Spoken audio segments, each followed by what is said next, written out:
पहा नवीन एपिसोड्स एकदम add free.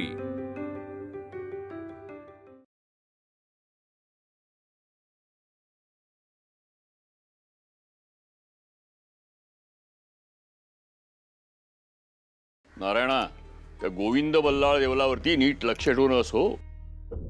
नवमताच्या पताका घेऊन हिंडतोय तो गावभर। मला काही त्याची लक्षणं ठीक वाटत नाही।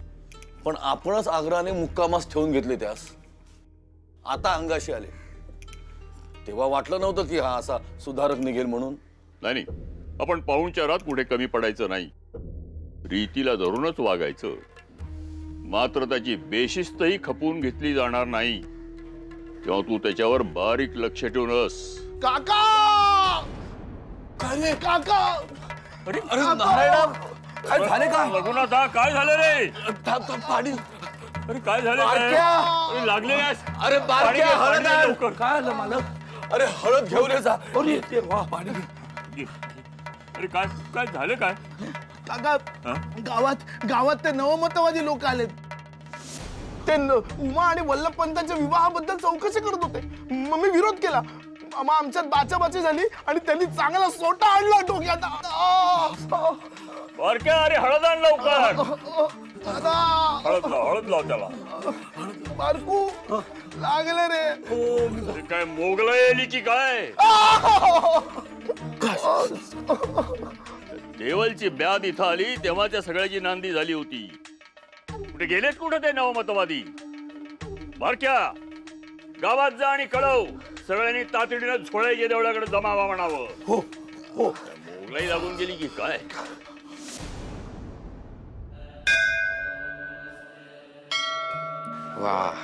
गोविंदराव, माझ्या आजोबांचे विचार तुमच्या मनाला बैचैन तर करत नाहीत ना?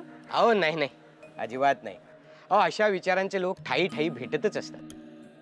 रूढी परंपरांचे जोखड एवढी घट्ट बसले आहे ना मानगुटीवर, की कधी कधी इच्छा असून देखील त्यापासून सुटका करून नाही घेता येत या लोकांना। चालायचेच।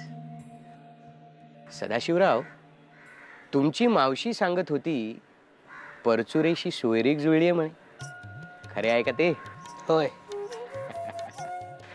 मग बल्लाळराव परचुरे माझ्या होणाऱ्या बायकोचे आजोबा।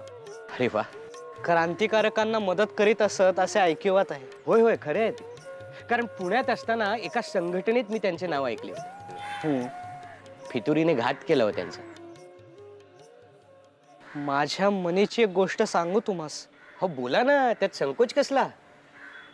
राहून राहून वाटतंय की मी त्या मुलीशी लग्न करू नये। का बरं? म्हणजे काही खोट आहे का तिच्यात? अहो नाही नाही, उलट तिच्यासारखी सुलक्षणी मुलगी शोधूनही सापडणार नाही। हो, मग अडचण काय? मला वाटते की मी तिच्या योग्यतेचं नाही।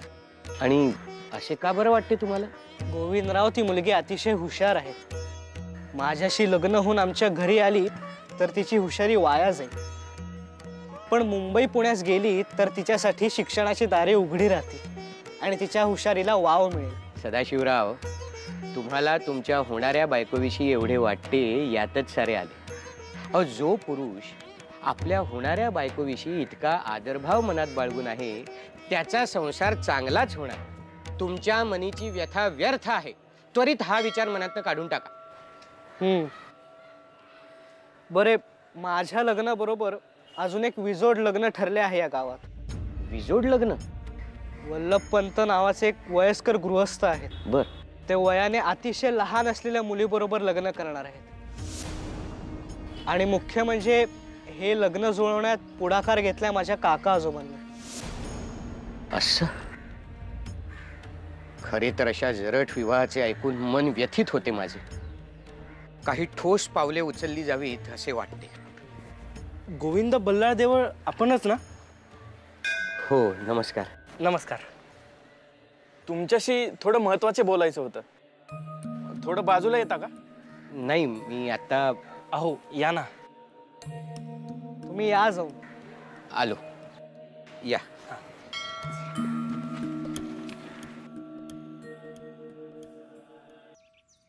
अहो काय सांगताय काय काकू? उमेश 3 दिवस त्या माडीवरच्या खोलीत राहावे लागणार आहे। अगो हो ना, वेळ मारून नेण्यासाठी बोलून गेले खरे, पण आता तोंड घशी पडले गो। अहो काही वेगळे कारण सांगायचे ना। अगो तोवर हे आत शिरले असते म्हणजे भीतीपोटी जे सुचले ते बोलून गेले पटकन. पण आता काय करायचे? अगं बाई, आईस विचारले असते पण ती जाऊन बसली आहे ते दामल्यांकडे. त्यात कीर्तन सुरू आहे म्हटल्यावर रात्री यायलाही उशीर होणार तीस. नाही नाही नाही, मी उमेला त्या परक्या पुरुषाबरोबर नाही राहू द्यायची. मी असे करते, हे वामकुक्षी घेत असताना मीच जाते वरच्या खोलीत आणि त्याला विनंती करते, बाबा रे तू तुझी दुसरी कुठेतरी सोय बघ, आता आमचा अंत नको पाहूस. हो हो, असेच सांगायला हवे. हो.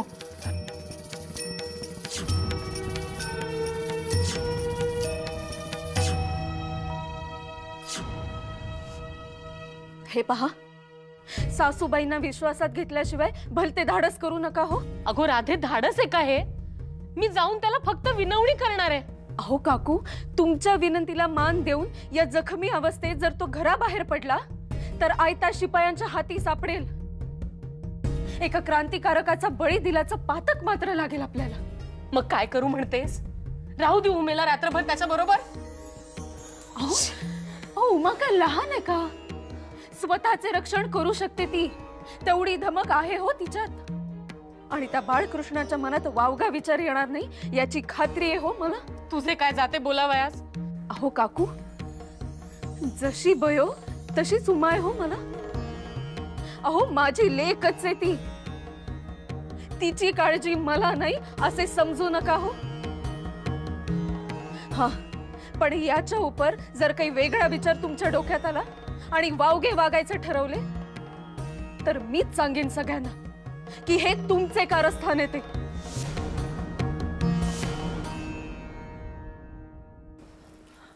अगो वहिनी, कुठला क्रांतिकारक शिरलाय की काय हिच्या अंगात? माफ करा, पण मी ओळखलं नाही तुम्हा लोकांना. नाही, तुम्ही ओळखत नसाल आम्हाला, पण आम्ही ओळखतो तुम्हाला. अहो, नट आणि नाटककार म्हणून तुमची फार मोठी ओळख आहे. हो, आणि आम्ही तुमची सगळी नाटकं पाहिली आहेत. म्हणजे वेणी संवारमधील अश्वत्थामा म्हणा किंवा झुंजाररावमधील झुंजारराव. काय अप्रतिम भूमिका वठवल्यात तुम्ही. अहो, आम्हाला समजलं तुम्ही पालघडला आला आहात आणि आम्ही भेटायला आलो तुम्हाला इकडे. अच्छा, नाही बरं केलं. पण तुम्ही नक्की आलात कुठून? आम्ही पुण्याहून आलोय. पुण्याहून? फक्त मला भेटायला? नाही, शक्य नाही. नाही म्हणजे तसं नाही, आम्हाला असं कळलं की या गावात जरटकुमारी विवाह होणार आहे आणि त्या विवाहाला कडाडून विरोध करण्यासाठी आम्ही आलो आहोत. काय? सदाशिवा, सदाशिवा, तुझे ते मित्र देवल कुठे आहेत? ते तिकडे कोणाशी तरी बोलतायत. काका, काका हे तेच आहेत ज्यांनी माझ्यावर हल्ला केला होता. काय झालं काका आजोबा? देवल त्याच्याशी बोलतायत. नवमताचं वारं ते या गावात घेऊन आलेले दिसतात. इतके आतल्या गठीचे असतील असे वाटले नव्हते हो काका.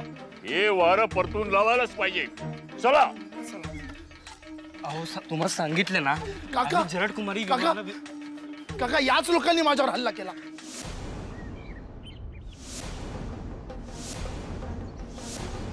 आमच्या कामात अडथळा आणला तर असाच दणका मिळेल. देवल, तुम्ही घेऊन आला त्या लोकांना आमच्या गावात? हो नाही नाही काका, मी यांना ओळखत देखील नाही. हो का? मग एकांतात काय गप्पा चालल्या होत्या तुमच्या? काका, कुठला एकांत घेऊन बसलात तुम्ही? तुम्ही यांना विचारा. बोला रे. आम्ही या गावात जरटकुमारी विवाहाला विरोध करायला आलो आहोत. तुमच्या संस्थेचं नाव काय? आम्ही पुण्याहून आलो आहोत. हो. हे बघा, तुम्ही पुण्याहून आलात हे कळले आम्हाला, पण तुमच्या संस्थेचं नाव काय? आम्ही नवमतवादी विचारांचे समर्थक आहोत. हो. न्यायमूर्ती रानडे यांच्या विचारांनी प्रभावित झालेले कार्यकर्ते आहोत आम्ही. मी सुद्धा न्यायमूर्ती रानडे यांचाच शिष्य आहे आणि माझ्या माहितीप्रमाणे रानडे हे नेहमीच अहिंसेचा पुरस्कार करतात आणि तुम्ही हिंसा करत सुटलाय. आरेला कारेचीच भाषा समजते. आमच्या मध्यात जो येईल तो असाच चिरडला जाईल. नाही नाही काका, मला वाटतं यांच्यावर रानडे यांच्यासारख्या महान प्रभूतीचा प्रभाव असणं शक्य नाही. यांच्यावर निश्चितच कुठल्या तरी गुंड प्रवृत्तीच्या व्यक्तीचा प्रभाव असला पाहिजे. हे जर गुंड असतील तर आम्ही गावगुंड आहोत. बऱ्या बोलायला सांगा, कशासाठी आलात तुम्ही इथं? सांगितलं ना, आम्ही जरठ कुमारी विवाहाला विरोध करण्यासाठी आलो आहोत म्हणून. तुम्हाला सरकारनं अधिकार दिलेत का या लग्नाला विरोध करायचे?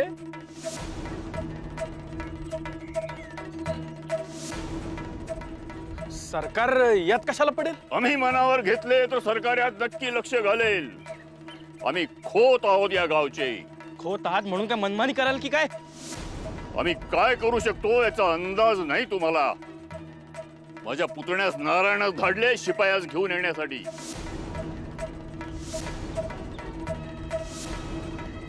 ते आले की सगळा सोक्ष मोक्ष लागेल तुमचा. शिपायांचे काय काम? कळेल तुम्हाला लवकरच. त्यांचे दंडुके बसतील ना तेव्हा चांगलं लक्षात येईल. हे अति होतंय तुमचं, अति होतंय. याचा विचार आमच्या रघुनाथला चोप देण्याच्या आधी करायचा होता. आता भोगा आपल्या कर्माची फळं. मला वाटतं यांच्याशी वाद घालण्यात काही अर्थ नाही. आपल्याला निघायला हवं. निघताय कशाला? थोडा पाहुणचार घ्या आमच्या गावचा. सदाशिवा रघुनाथा खरा या ना. अहो राहू दे सदाशिव. का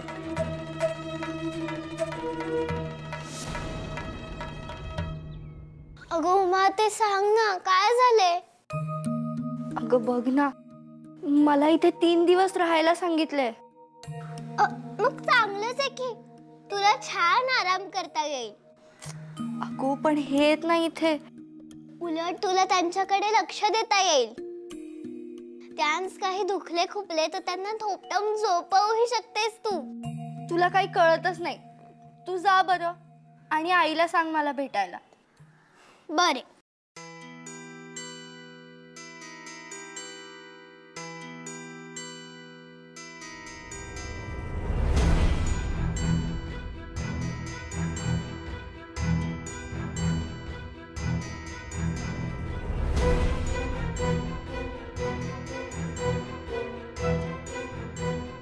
मलाही नाही थांबायचं इथे.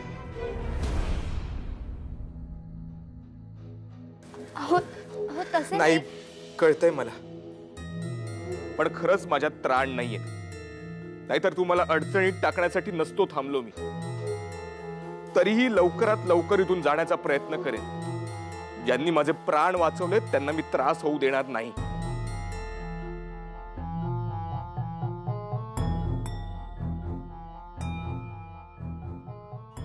तुम्ही मगाशी सांगितलं नाही काय? तुमचं लग्न झालंय का? नाही, पण तुम्ही असे का विचारतात? मला तुमच्याशी लग्न करायचंय.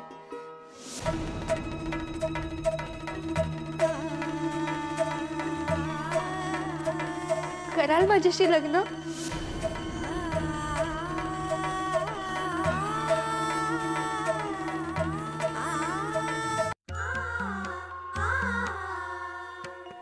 घेऊन जा ना मला इतकं लांब, खूप लांब. मला नाही राहायचं इकडे. तुमचा आणि माझा गोड संसार करायला.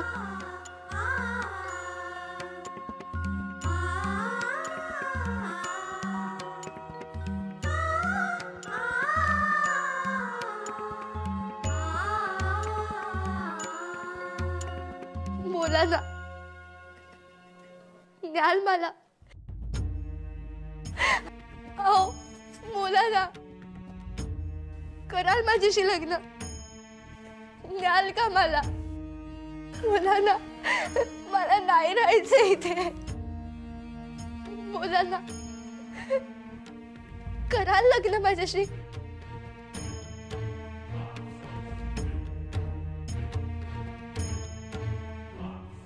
नाही नाही नाही, त्या देवलांना आता यापुढे घरात थारा नाही. आमच्याच घरात शिरून आपल्या साथीदाराकरवी आमच्याच माणसावर हल्ला करून एक मजल गेली यांची. तुमचा नवमतवाद काय हे करायला शिकवतो की काय तुम्हास? असल्या नवमतवादाला आमच्या गावात आम्ही शिरकाव करू देणार नाही. आम्हाला या गावात शांतता हवी आहे. काका, मी सुद्धा शांतताप्रिय माणूस आहे. मी खात्रीपूर्वक सांगतो, त्या लोकांशी माझा दुरान्वयानेही संबंध नाही. योगायोग इतकाच की ते लोक पुण्याहून आले होते. अशी सारवासारव आमच्या समोर चालणार नाही. आमच्या सदाशिवाचे तुम्ही मित्र आहात म्हणून तुमच्या बाबतीत आम्ही कठोर पाऊल उचललेलं नाही.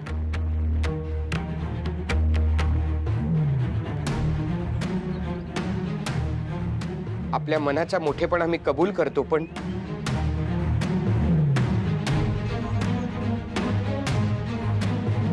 एक बाब खटकते ती सांगावीशी वाटते काका. बोला, काय गरळ आहे ते उकरून मोकळे व्हा. वल्लभपंत जो 75 वर्षांचे गृहस्थ आणि त्यांचं लग्न एका 14 वर्षांच्या मुलीशी.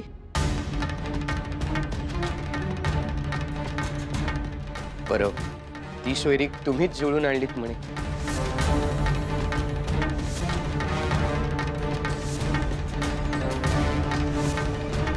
विचित्र नाही वाटत? समाज व्यवस्थेला धरूनच वागणं आहे आमचं. खरं तर तुम्हाला उत्तर देण्यासाठी आम्ही बांधील नाही, तरी पण देतो. समाजानं समाजाच्या उत्कर्षासाठी काही सामाजिक नियम तयार केलेले आहेत. आमचं वागणं त्या नियमाला धरून काटेकोरपणाचं आहे. तुम्हास वल्लभपंतांचे वाढलेले वय दिसते, पण त्याच्या गरजा दिसत नाही. हो, या वयात दुखलं खुपलं पाहण्यासाठी कुणीतरी जवळचं हवं की नको? शेजार पाजारचे किती दिवस मदत करणार आहेत? अशा वेळी बायकोच शुश्रूषा करते. तर आता राहिली त्या मुलीची बाब. गालावर मोठा डाग असल्यामुळं त्यांच्या दारी स्थळ येत नव्हते. लग्नाचं वय तर उलटून गेलेलं. घरी दारी सगळीकडे टोमणे ऐकून ऐकून कंटाळले होती बिचारी. असा कंटाळलेला जीव एखादी विहीर जवळ करायचा.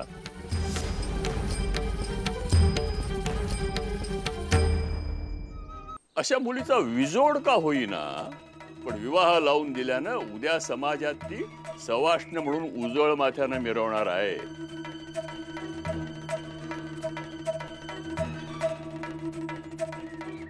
मान्य आहे की एक तडजोड आहे, पण या अशा विवाहानं दोन जीव दोन घराणी जर सुखी होणार असतील तर कोणाला पोटशो उठायची काहीच गरज नाही. अहो, तुमच्या मुंबई पुण्यात वाहत असतील त्या परकीय विचारांचे वारे, तुमचे तुम्हाला लखलाप. स्त्री शिक्षणाचे गोडवे गात होतात तुम्ही, पण मी म्हणतो स्त्रियांना शिक्षणाची गरजच काय मुळी?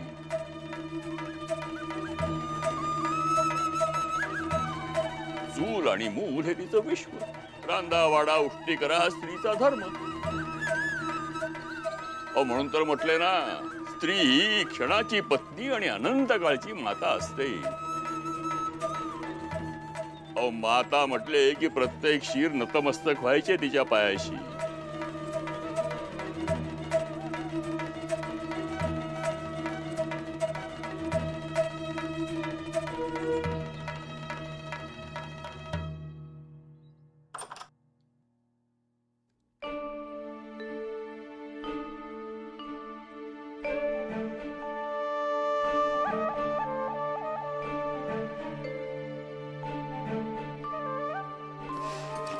मी चला दी इथे. काय चाललंय तुझे? काय?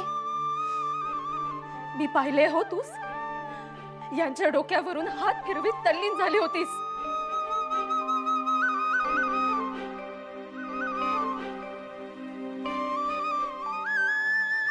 हो, खरे ते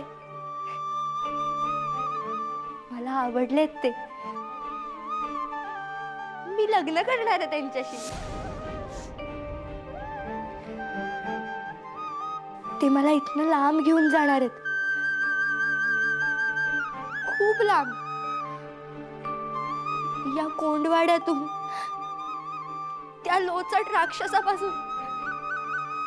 सगळ्यांपासून लांब घेऊन जाणार, दूर, खूप दूर. आम्ही नाही थांबणार इकडे. मला आवडलेत ते, खूप खूप आवडलेत.